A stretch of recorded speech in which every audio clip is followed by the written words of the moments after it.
जय महाकाल। मेरा नाम सम्राट है और आप देख रहे हैं आदित्यपुरम। तो आइए आज डिस्कस करेंगे नुपुर शर्मा के बारे में। तो क्या नुपुर शर्मा को देश से माफी मांगनी चाहिए?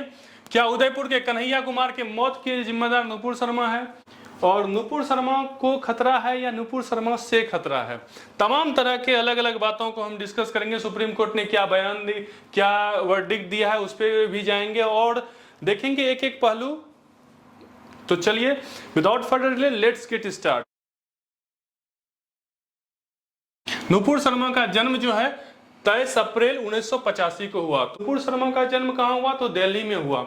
इनकी जो है प्रारंभिक शिक्षा दीक्षा कहाँ से हुई? तो प्रारंभिक शिक्षा दीक्षा Delhi public school Mathura road से इन्होंने की। उसके बाद दिल्ली विश्वविद्यालय के हिंदू कॉलेज से अर्थशास्त्र में स्नातक की डिग्री इन्होंने प्राप्त की। उसके बाद जो है आगे की पढ़ाई इन्होंने लॉ में किया। लॉ में इन्होंने LLB की। LLB करने के बाद फिर ये लंदन विश्वविद्यालय के लंदन स्कूल ऑफ इकोनॉमिक्स से मास्टर ऑफ लॉ की डिग्री इन्होंने हासिल की। डिग्री लेने के बाद और जो है पॉलिटिक्स में रुचि होने के कारण जो है ये फिर से वापस इंडिया आए और इंडिया आने के बाद इन्होंने अपना कैरियर जो है पॉलिटिक्स में शुरू करने की सोची और इसके तहत इन्होंने एक छात्र के रूप में अखिल भारतीय विद्यार्थी परिषद में पहले भी शामिल थी ये ABVP जो है। और 2008 में दिल्ली विश्वविद्यालय छात्र संघ की अध्यक्षता भी जीती थी इन्होंने।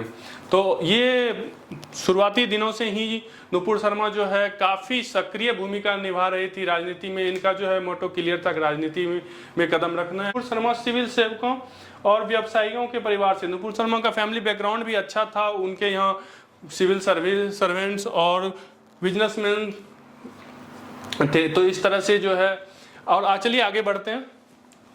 राजनीतिक करियर 2010-11 में लंदन से लौटने के बाद नुपुर शर्मा भारतीय जनता पार्टी की कार्यकर्ता बनी। कार्यकर्ता कब बनी?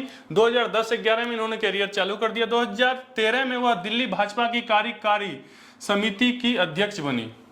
तो कार्य समिति जो है भाजपा की दिल्ली की, उसकी अध्यक्ष भी बन गई। काफी जल्दी जो है इन्होंने काफी मेहनत किया और तरक्की की। अरुण जेटली और अमित शाह जैसे दिग्गज नेताओं के साथ जो है काम किया।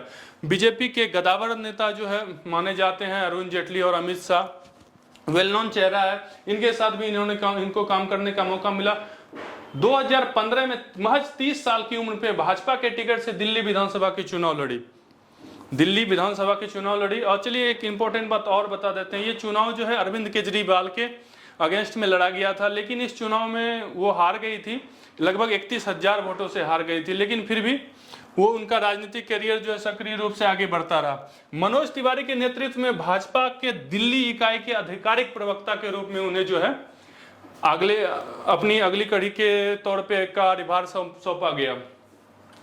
2020 में उन्हें JP नड्डा की अध्यक्षता में भाजपा के राष्ट्रीय प्रवक्ता के रूप में नियुक्त किया गया। तो उन्हें भाजपा के राष्ट्रीय प्रवक्ता कब बनाया गया? 2020 में। 2015-17 के बाद से जो है उन्हें मनोज वाजपेयी जो है एक सांसद हैं दिल्ली से, तो उनके दिल्ली इकाई मतलब कि दिल्ली का जो जोनल क्षेत्र है, इस क्षेत्र में जो है पहले जो छोटा मोटा डिबेट होता था उसमें उन्होंने हिस्सा लेना प्रारंभ किया और उसके बाद जो उन्हें भाजपा की राष्ट्रीय प्रवक्ता के रूप में नियुक्त कर दिया गया।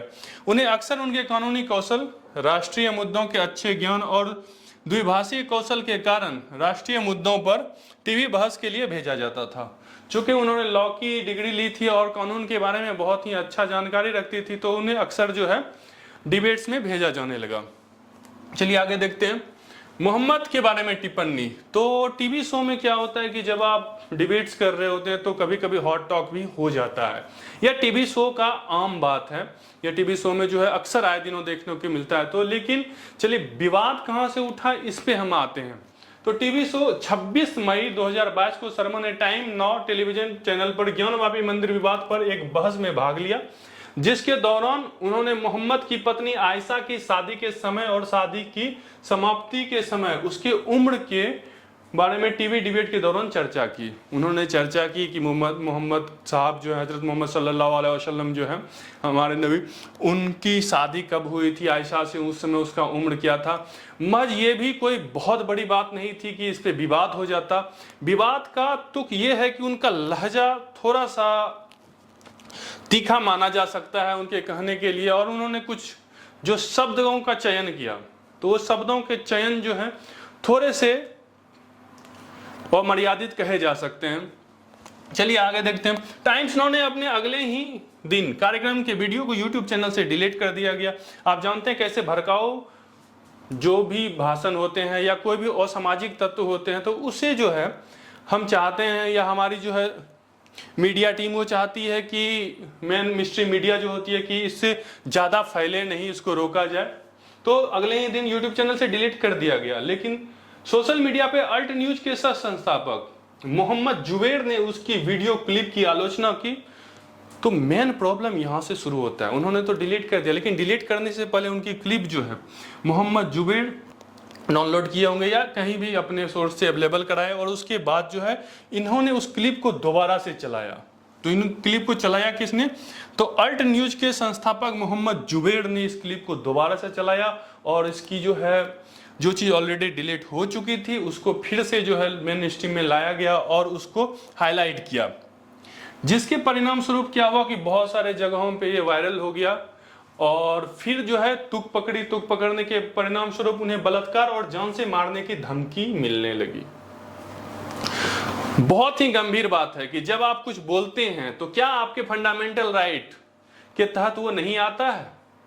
तो सबसे पहले तो हम ये समझे कि हमारा फंडामेंटल राइट्स हमें क्या चीज का किस किस चीजों के अधिकार देता है, उसमें से मौलिक चीज क्या क्या है।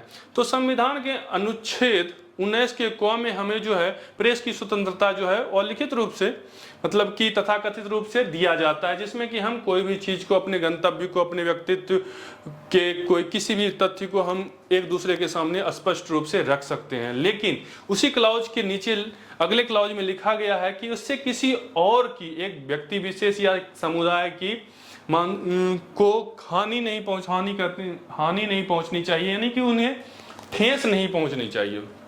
संविधान के तहत अनुच्छेद 19 के क में जो है प्रेस की स्वतंत्रता के तहत हम अपने बातों को रख सकते हैं, लेकिन ध्यान ये रखनी होती है कि इससे किसी भी वर्ग को आहत नहीं पहुंचे। तो उनके तथाकथित विवादित बयान पर बहुत सारे एक तबके के लोगों को जो है आहत पहुंचा और उन्होंने वहां से क्या हुआ, कंप्लेंट्स आने शुरू हुए और एफआईआर लिखाए गए बहुत सारे। तो इसके बाद जब ये क्लिप पूरा वायरल हो गया, वायरल होने के बाद उन्हें बलात्कार और जान से मारने की धमकी देने लगी। ये एक शर्मनाक घटना है। कोई भी चीज होता है, हमारे देश में संविधान है, संविधान के साथ साथ जो है कानून व्यवस्था है, न्यायपालिका है, और न्यायपालिका अपने स्तर से काम करेगी। आप रिपोर्ट लिखा सकते हैं या आप एक कानूनी प्रक्रिया के तहत जा सकते हैं, ये नहीं कि आप जो है एक महिला की इज्जत को तार तार करने की बात करें। ये काफी शर्मनाक बात है। आगे देखिए, शर्मा के खिलाफ अगले दिन मुंबई में धार्मिक भावनाओं को ठेस पहुंचाने के आधार पर पुलिस प्राथमिकी दायर की गई तरफ से दिया गया। हैदराबाद में सांसद असदुद्दीन ओवैसी सहित देश भर के विभिन्न शहरों में कई प्राथमिकी दर्ज की गई। एफआईआर जो है बहुत जगह से दायर किया गया और असदुद्दीन ओवैसी भी एफआईआर दायर किए। उसके बाद हैदराबाद के सांसद असदुद्दीन ओवैसी सहित देश के विभिन्न शहरों में कई प्राथमिकी दर्ज की गई। बहुत देश में जो है इसको गंभीरता से लिया गया, और चूंकि ये धर्म से जुड़ा हुआ मामला था तो ये बहुत जल्दी जो है वायरल हुआ और देश के बहुत सारे तब लोग जो है इस पे जल्दी जल्दी रिएक्ट करने लगे। बहुत सारा ढेरों तमाम तरह की एफआईआर दायर की गई। 3 जून को टिप्पणी के विरोध में कानपुर में एक मुस्लिम संगठन द्वारा बंद का आह्वान किया गया था, जिसके दौरान 40 लोगों के घायल होने के साथ हिंसा भड़क उठी। तो जैसा कि आप जानते हैं कि जब भी कोई भी अराजक तत्व समाज में आता है और समाज में जो है इस तरह के तत्वों को बढ़ावा मिलता है तो हिंसा होना एक स्वाभाविक घटना है। ऐसा हम अतीत के पन्नों में यदि जाके देखें तो कई बार जो है भारत में ऐसे कई उदाहरण हमें मिल सकते हैं जिसमें कि तमाम प्रकार की हिंसा घटित हुई है। 4 जून तक पैगंबर मोहम्मद का अपमान गल्फ और तुर्की के सभी देशों में ट्रेंडिंग हैशटैग था। आजकल जो है सोशल मीडिया का जमाना है, कोई भी बात बहुत जल्दी तुगल पकड़ लेती है। तो ऐसे में गल्फ देशों में जो है जैसे तुर्की हो गया और बहुत सारे देश, ओमान, ईरान, कुवैत, सब में हैशटैग चलने लगा कि जो है हमारे पैगंबर मोहम्मद साहब का अपमान हो गया।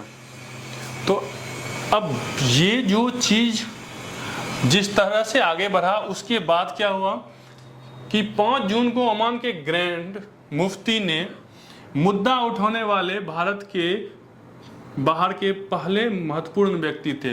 तो सबसे पहले जो है बाहर के देशों ने जो रिएक्ट किया उसमें से ओमान के मुफ्ती साहब थे। ओमान एक देश है जिसकी राजधानी जो है मरकत है।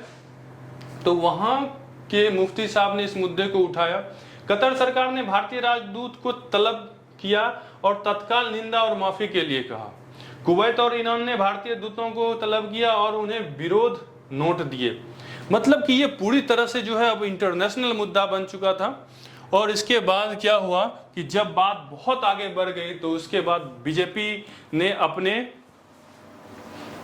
राष्ट्रीय प्रवक्ता को निष्कासित कर दिया। 5 जून की शाम तक नुपुर शर्मा को भाजपा से निलंबित कर दिया गया।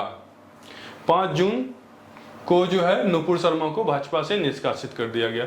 नुपुर शर्मा ने बिना शर्त अपनी टिप्पणी वापस ले ली, लेकिन दोहराया कि वे लगातार अपमान के जवाब में थे। नुपुर शर्मा ने बिना शर्त अपनी जो भी स्टेटमेंट दिया था उसको वापस ले लिया। और उसके साथ साथ एक बात यह भी बताई उन्होंने कि ये जो है हमें बार बार उकसाने के बाद प्रतिकार के रूप में, यानी कि हम रिवर्स एक्शन के रूप में हमने जवाब दिया था। ट्विटर पर सेम ऑन बीजेपी और आई सपोर्ट नुपुर शर्मा जैसे हैशटैग ट्रेंडिंग करने लगे। तो भारत में जहां एक तबके के लोग आहत हुए थे, वहीं दूसरे तबके के लोग को बुरा लगा कि एक छोटे से बयान के लिए नुपुर शर्मा को निष्कासित कर दिया गया बीजेपी के तरफ से। तो चूंकि बयान था क्या, इस पे भी हम आएंगे धीरे धीरे करके। और बहुत सारे न्यूज के तहत आप जान भी सकते हैं, या हो सकता है कि कई उचित माध्यमों के द्वारा आप तक वो बात पहुंच भी गई हो। तो इस पे हम डिस्कस करेंगे। तो आइए देखते हैं पहले। तो हैशटैग सेम ऑन बीजेपी और आई सपोर्ट नुपुर शर्मा जैसे हैशटैग ट्रेंडिंग करने लगे। दिल्ली इकाई के एक अन्य भाजपा अधिकारी नवीन कुमार जिंदल नाम के एक और भाजपा के ही सदस्य थे, जिन्हें सोशल मीडिया पर कोई चीज को शेयर करने की, इसी तरह के किसी तथ्य को शेयर करने के लिए उन्हें भी निष्कासित कर दिया गया। क्योंकि भाजपा का स्टैंड क्लियर था कि भाजपा इस तरह के बयानबाजी और विरोधात्मक बातें जो कि अराजकता फैला सकती है, इसके सपोर्ट में नहीं थी। नुपुर शर्मा को सुप्रीम कोर्ट जस्टिस सूर्यकांत ने कहा, आपको देश से माफी मांगनी चाहिए। अब बात आती है हमारे सर्वोच्च न्यायालय की। तो सर्वोच्च न्यायालय में अभी जो है, तो सर्वोच्च न्यायालय में अभी जो है बंदी चल रहा है। और ऐसे सत्र में 2 जज की बेंच बैठती है और दोनों जज में से एक प्रमुख जज जो हैं जस्टिस सूर्यकांत ने कहा कि आपको देश से माफी मांगनी चाहिए। उन्होंने ये सिर्फ एक सुझाव के तौर पर कहा कि आपको देश से माफी मांगनी चाहिए। यह कोई प्री डिटेक्टेड ऑर्डर नहीं था कि आपको देश से माफी मांगनी ही पड़ेगी। लेकिन हाँ, सुप्रीम कोर्ट ने का चूंकि सलाह है तो वो सर्वमान्य है। और नुपुर जो है पहले ही माफी मांग चुकी है। और क्या उन्होंने सुप्रीम कोर्ट की तरफ से एक इल्जाम भी लगाया गया कि आपके कारण ही देश में अराजकता फैली है और तमाम प्रकार की जो भी गतिविधियां हो रही है, देश जो जल रहा है, वो नुपुर शर्मा के तथाकथित बयान के कारण है। तो मैं इस बात का खंडन करूंगा कि एक बयान से जो है देश नहीं जल रहा है। तमाम प्रकार की जो भी आपराधिक तत्व हैं उन्हें एक बयान से जोड़ना जो है महज कहीं से भी जायज नहीं लग रहा है। आज से पहले भी बहुत ऐसे चीज हैं जो कि घटना, अप्रिय घटना घटित हुई और उस घटना के उस समय तो नुपुर शर्मा ने कोई बयान नहीं दिया था। ऐसे बहुत सारे राजनेता हैं जो कि बयानबाजी करते हैं और एक दूसरे के धर्म को आहत पहुंचाते हैं। आप YouTube को खंगालेंगे तो ऐसे तमाम प्रकार की हजारों आपको हेट स्पीच मिल जाएंगी। सुप्रीम कोर्ट के इस तरह के टिप्पणी करने का कोई अधिकार नहीं है। जस्टिस ढींगरा जो है एक रिटायर्ड जज हैं और दिल्ली हाई कोर्ट के रिटायर्ड जज हैं और कानून के अच्छे जानकार हैं। उन्होंने कहा कि सुप्रीम कोर्ट को इस तरह की टिप्पणी नहीं करनी चाहिए, और ऐसे टिप्पणी करने का कोई अधिकार नहीं है कि आप देश से माफ़ी मांगो या कोई भी चीज़ है इस तरह का। ऐसा इसलिए कहा कि अभी जो है अच्छे से सुनवाई नहीं हुई है, दोनों पक्ष ने अपना अपना तथ्य रखा नहीं है, और जिसके लिए उन्हें सजा दी जा रही है, क्या वो चीज़ वास्तविक में गलत है, और गलत है तो उसका मापदंड क्या होना चाहिए, उसके लिए क्या सजा निर्धारित करनी चाहिए, ये जो है सुनवाई के बाद का मामला बनता है। जस्टिस ढींगरा ने कहा कि इससे नुपुर के खिलाफ सभी अदालतें पूर्वग्रहित हो जाएगी। जी हाँ, जब सुप्रीम कोर्ट ही पहले ही उसको दोषी मानते हुए कोई अपने कार्यवाही को आगे बढ़ाएगा, तो बाकी के नीचे के जो भी अदालत हैं और जिसमें कि उनके खिलाफ एफआईआर दायर किया गया है, वो तो ऑलरेडी इस बात से पूर्वाग्रहित हो जाएंगे कि हाँ नुपुर जो है दोषी है। देखिए, दो चीज आपको बताएंगे कि पुलिस कैसे कार्य करती है और न्यायालय कैसे कार्य करती है। तो पुलिस का कार्य करने का शैली यह है कि जब भी वो किसी अपराधी को पकड़ती है या तो उसके साथ साथ एक मोनोपोली बनाता है कि यह दोषी है, और जब तक वह निर्दोष साबित नहीं हो जाता वो ये मान के चलता है कि ये इन्होंने अपराधी ने दोष या कोई भी गुनाह किया होगा। और जो न्यायालय की न्याय व्यवस्था है हमारी, उसमें क्या है, जब तक दोष साबित नहीं हो जाता है तब तक वो नहीं मानते हैं कि ये दोषी हैं। तो इस तहत से जो है इस तरह की टिप्पणी नहीं करनी चाहिए। जस्टिस ढींगरा के अनुसार ये चीज सही है। दिल्ली हाई कोर्ट के रिटायर्ड जज जस्टिस एस.एन. ढींगरा ने नुपुर शर्मा पर सुप्रीम कोर्ट के ऑब्जर्वेशन को गैर जिम्मेदाराना, गैर कानूनी और अनुचित बताया। ऑलरेडी हम ये चीज डिस्कस कर चुके हैं। एक इंटरव्यू में जस्टिस ढींगरा ने कहा कि सुप्रीम कोर्ट को ऐसी टिप्पणी करने का कोई अधिकार नहीं है। उन्होंने कहा कि सुप्रीम कोर्ट ने एक तरह से नुपुर शर्मा को बिना सुने उसके ऊपर चार्ज भी लगा दिया और फैसला भी दे दिया। जस्टिस ढींगरा ने कहा कि किसी भी दृष्टिकोण से सुप्रीम कोर्ट को ऐसी टिप्पणी करने का कोई अधिकार नहीं है।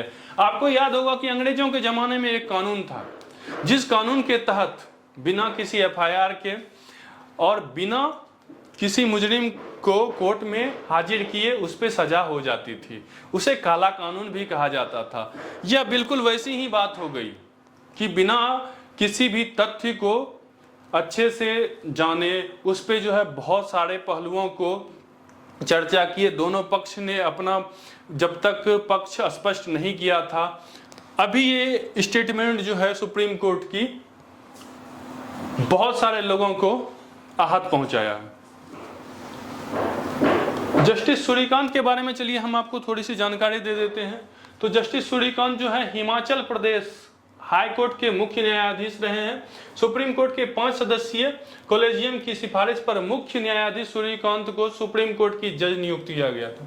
सुप्रीम कोर्ट का जज जो है उन्हें नियुक्त किया गया था 5 सदस्यीय कॉलेजियम की सिफारिश पर। न्यायाधीश सूर्यकांत ने 5 अक्टूबर 2018 को हिमाचल प्रदेश के मुख्य न्यायाधीश का कार्यभार संभाला था। जस्टिस सूर्यकांत का जन्म 10 फरवरी 1962 को हरियाणा के हिसार जिले में हुआ था। हरियाणा में एक जिला पड़ता है हिसार, वहीं के जो है निवासी हैं जस्टिस सूर्यकांत, और इनका जन्म कब हुआ था? 10 फरवरी 1962 को। जस्टिस सूर्यकांत की प्रारंभिक शिक्षा दीक्षा गांव से ही हुई। 1984 में महर्षि दयानंद विश्वविद्यालय रोहतक से उन्होंने कानून की डिग्री हासिल की। 1984 में उन्होंने जिला न्यायालय हिसार में वकालत शुरू की और 1985 में चंडीगढ़ में वकालत को आगे बढ़ाया। जस्टिस सूर्यकांत को संविधान सेवा संबंधी मामले और सिविल मामलों में महारत हासिल है। 7 जुलाई 2000 को जस्टिस सूर्यकांत हरियाणा के महाधिवक्ता भी नियुक्त हुए थे और मार्च 2021 में वरिष्ठ अधिवक्ता बने। 9 जनवरी 2004 को इन्हें पंजाब एवं हरियाणा का न्यायाधीश नियुक्त किया गया। तो ये था जस्टिस शर्मा के बारे में एक छोटी सी जानकारी। और इस तरह से जो है हम आपको बताएं कि 2 चीजें होती है कि जब भी देश में कोई फैसला आता है तो या तो उनको सराहा जाता है या उनके विरोध में जो है बहुत सारे लोग जो है प्रदर्शन करते हैं। तो जब इस तरह का मामला आता है जो कि एक इंटरनेशनल मामला हो जाता है तो ऐसे में सरकार भी जो है बहुत सारे पक्षों को जो है नज़रअंदाज किए बिना उस पर जो है कड़ा एक्शन लेती है।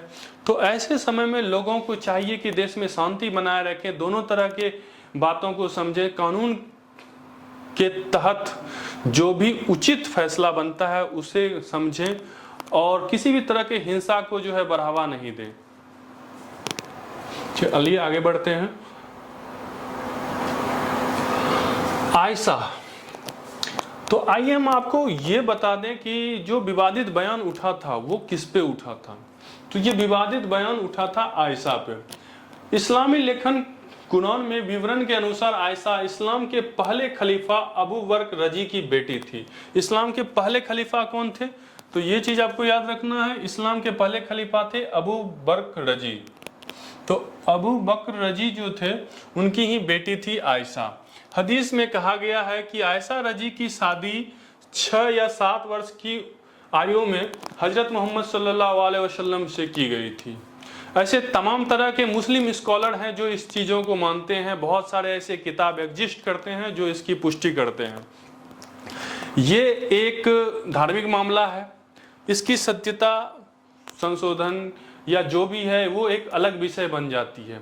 लेकिन क्या इसे खुले मंच पर प्रकाशित करना या बोलना गलत है या सही है, इसके विषय में जो है विवाद है।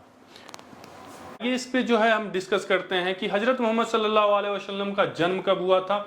हमने यहाँ पे लिख दिया है 570 ईस्वी में उनका जन्म हुआ और 632 ईस्वी में उनकी मृत्यु हो गई। इस्लाम दुनिया का दूसरा सबसे बड़ा धर्म हो गया है।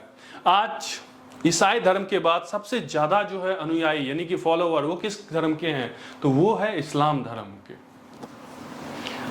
इस्लाम शब्द अरबी भाषा का शब्द है जिसका मूल शब्द सलमा है, जिसकी 2 परिभाषाएं हैं। तो इस्लाम का जो है शाब्दिक अर्थ क्या होता है इस पे हम डिस्कस करते हैं। तो पहला अर्थ तो इसका निकलता है अमन और शांति। अमन मतलब होता है कि एक सद्भावना और शांति की एक दूसरे से हम प्यार मोहब्बत से रहें। इसका दूसरा एक और अर्थ निकलता है आत्मसमर्पण, कि हम अपने नबी के लिए, हम अपने अल्लाह के लिए, अल्लाह हुजूर के लिए या किसी भी अलग जो भी हमारे उन आराध्य हैं उनके लिए जो है हम आत्मसमर्पण की भावना रखें। तो ये 2 जो है शाब्दिक अर्थ निकलते हैं। इस्लाम धर्म की पवित्र पुस्तक का नाम कुरान है, जिसका हिंदी में मतलब है स्वस्वर पाठ। कुरान का अर्थ ही होता है कि हम उसे उच्चारण करके पाठ करते हैं या बोलते हैं। जिस चीज को जो है प्रोनाउंस किया जा सकता है, उच्चारण किया जा सकता है, उसे ही कुरान कहते हैं। तो क्या कि धर्म से जुड़े हुए किसी मामले को बोलना इतना बड़ा अपराध है? और क्या इस तरह की चीजें इतनी बड़ी श्रेणी में है कि हर देश को जो है एक तरह से अपमानित होने जैसा महसूस हो रहा है? तो दरअसल बात ये नहीं है कि हमने जो तथ्य रखा या जो भी कहा गया वो गलत है या सही है। बात ये है कि एक लहजे की बात आती है कि आप किस चीज को किस तरह से रिप्रेजेंट करते हैं। यदि आप सही चीजों को सही तरह से रिप्रेजेंट करते हैं तो वो सुनने में अच्छा लगता है। यदि आप सही चीज को भी गलत तरह से रिप्रेजेंट करते हैं तो वो चीज कहीं ना कहीं लोगों को आहत पहुंचाती है। तो यही जो है मामला चले जा रही है। इस्लाम धर्म के पवित्र पुस्तक के बारे में हम आपको बता दिए। इसके अनुयायी को अरबी में मुस्लिम कहा जाता है, इसका बहुवचन मुसलमान होता है। तो जो इस्लाम धर्म को मानते हैं उसे मुस्लिम कहा जाता है और मुस्लिम के ही प्लूरल फॉर्म जो है वो क्या है? मुसलमान है। इस्लाम धर्म जो है इसका उदय 7वीं सदी में अरब प्रायद्वीप में हुआ था। इसके जनक मोहम्मद साहब का जन्म 570 ईस्वी में मक्का में हुआ था। ऑलरेडी हम आपको पहले ही बता दिए। लगभग 613 ईस्वी के आसपास मोहम्मद साहब ने लोगों को अपने ज्ञान का उपदेश देना प्रारंभ किया और इसी घटना से जो है इस्लाम धर्म का प्रारंभ भी माना जाता है। यह भी जाने, यह अनुमानित है कि वर्तमान विश्व में मुस्लिम जनसंख्या लगभग 1.2 बिलियन से 1.5 बिलियन के बीच है।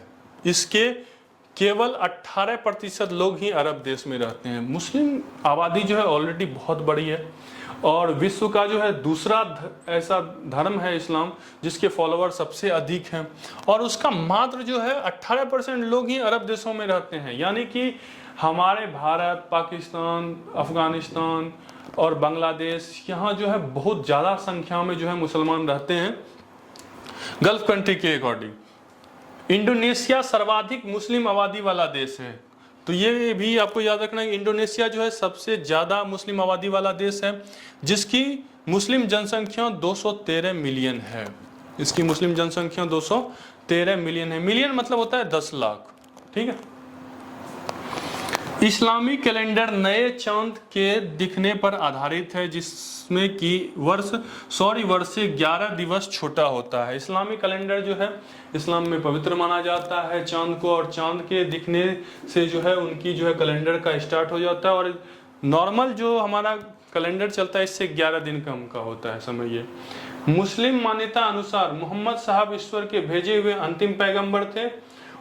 वो ईसा बिन मरियम बाद में मसीहा रूप में आएंगे। ये एक प्रोस्पेक्ट्स है मुस्लिम धर्म में, इस्लाम के अनुसार, कि हजरत मोहम्मद सल्लल्लाहु अलैहि वसल्लम जो थे हमारे अंतिम पैगंबर थे। और इस तरह की तमाम चीज़ें हैं।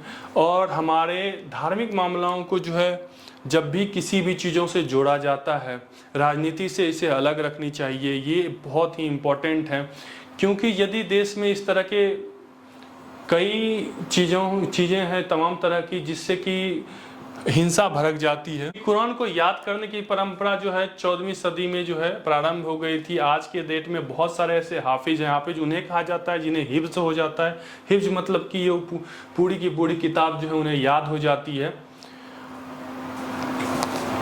और तो इस तरह से जो है हमने तमाम चीज़ों को डिस्कस किया, और डिस्कस करने के बाद जाना कि किस तरह की चीज़ें चल रही थी।